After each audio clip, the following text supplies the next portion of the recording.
sorry if I offended you, sir, said my Aunt Catherine. Thank you, I said. Are there other ways you would prefer to tell me to talk to you if you were easily offended like that? Yes, there is one. What is it?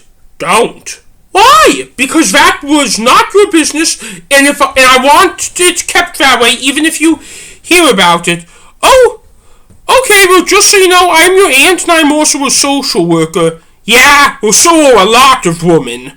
After dinner was eaten, my mom made a toast. I would like to make a toast, my mom said. Everyone at the table went quiet. More than it has been 20 years, and 27 since I met you. They have been the absolute best years of my entire life. They may have had their ups and downs, but I've been having the best time of my life whenever I am around you, even with my 7-year age gap of you being younger than me. Cheers to 20 more years. There was a clink followed by a long smooch between my dad and the table. My mom let us order dessert tonight, and I got a brownie. After I was done eating, I went outside to enjoy another candy cigar, which was lemon-flavored this time. I was out here for about 3 minutes, and then my Aunt Diane came out. What's up with you? My Aunt Diane asked. I'm enjoying a cigar of lemon candy goodness, I said. If I meant it that way, I said, what's up, instead of saying, what is up with you? Your sister is neglectful. Just then, the rest of my family came out. Are you guys going back to Robbinsog right now? Yes, my dad said.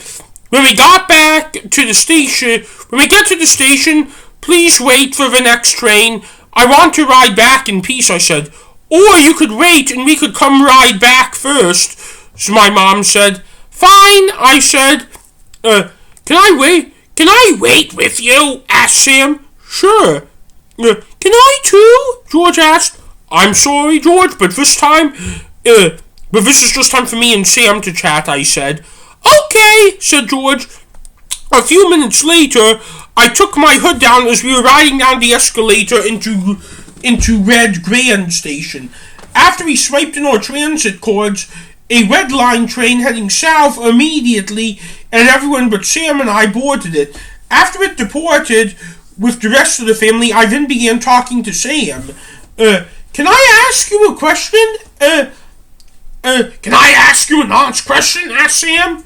Yes, because your honesty never bothers me. How easy do you think it is to talk to one of your mom's sisters? Not easy, but not hard. The truth of the matter is, as somebody with autism, it really isn't easy for me to talk to anyone who lives outside of Robbinsog. Same here. I witnessed the conversation you were having with Aunt Catherine at the dinner table. I can see how it bothered you.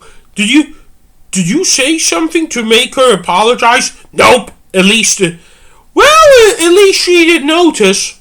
I think she knows having conversations is difficult for you. So do Aunt Diane and Heather. The difference though is between the two is that Heather stays out and Diane always jumps in. Yeah. Can I ask you also a question, Sam asked? Yes, I answered. Does it bother you? I feel like because Aunt Heather likes keeping her foot out, she refuses to acknowledge the fact you have autism? I wouldn't say that. Why and what for? She did ask me earlier in Robbinsog what is the new persona thing, but once I told her she knew what it was, that was the end of it. I see. They are nice people. Yeah, they are. I just don't think they know how to handle autism correctly, I said. Which is quite ironic because your sister has autism, said Sam. Well, the truth of the matter is, who really does know how to handle autism correctly? True. I just feel like they acknowledge it too much when they are nosy, or not enough when we feel hurt. That's the perfect way of describing it. What do you think? What Why do you think God gave me out of all four of my mom and her sister's autism? I don't know, who does really? Again, that is why we believe in God staunchly. Right! There was a pause as the northbound red line train was going because we couldn't hear what someone was talking because the subway stations can get very loud sometimes, even if there was a stone wall splitting for two tracks as in Grand Station. How long until the next southbound red line train to 95th and Dan Ryan? Sam asked. 3 minutes according to the TV up there, I said.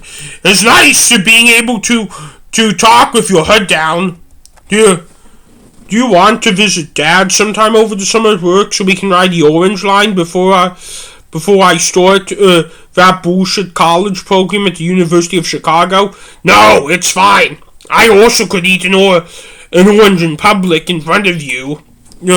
Just to be clear, when it comes to the colors nor religion, it doesn't bother me so much. Yeah, I hate society too. Just wondering, why didn't you come explore the Hard Rock Cafe with me tonight? Because I was sitting across from Aunt Diane, who I don't see often because she lives 2,000 miles away. Oh, okay. Besides, we have been there before. True. I personally am a little bit shocked our parents didn't take us to Navy Pier tonight to ride the Ferris wheel, said Sam. Don't be. It would be a madhouse tonight, and just a reminder, Mom and Aunt Heather are very afraid of heights. I reminded. Oh, yeah. And so are you. Oh, yeah. Though I must say I really would love to go to Navy Pier sometime. Our train then pulled in and we rode it 3 stops south to Jackson. And then the train continued on toward 95th and Ryan. Do you think that riding down was exceptionally bumpy this time? I asked Sam as I was putting my hood on and leaving the station. Yeah, I actually did. We then made a right turn around to head to our building. Hey, look! There were emergency vehicles with sirens on next to the building, said Sam. I had a really bad gut feeling as we entered our building. The elevator is closed. Please use the stairs, said the front desk worker. No problem, said Sam since we were exercising the fanatics. We then began climbing up the stairs toward the 7th floor. Sam, do you have a bad feeling like I do? I asked. No, why do you think? Uh-oh, said Sam. Sam took off like lightning as he was racing up the stairs. I'll catch up to you, I said. I then began running, but not as fast due to my low level of concentration at the moment. When we got to the 7th floor, my theory was correct. They were wheeling my mom out of Robbinsog. What the fuck is going on? I want my mother, I yelled. That is my mother. I want her, I yelled. She felt as she was getting off the elevator. It is no big deal, but just with her condition, we need to admit her to the hospital to make sure she is okay, said the ERS agent wheeling my mom out. Mom, or you, I was saying before I was interrupted with the by the ERS agent. Do not even try to bother. She is on anesthetics right now, said the ERS agent. Then they wheeled my mom out onto the elevator, and then Sam saw the door shut and heard the elevator core moving away. This is when we entered Robbinsog. Is everyone doing okay? I asked.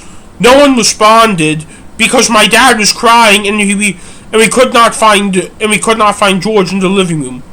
Her sisters went to the hospital.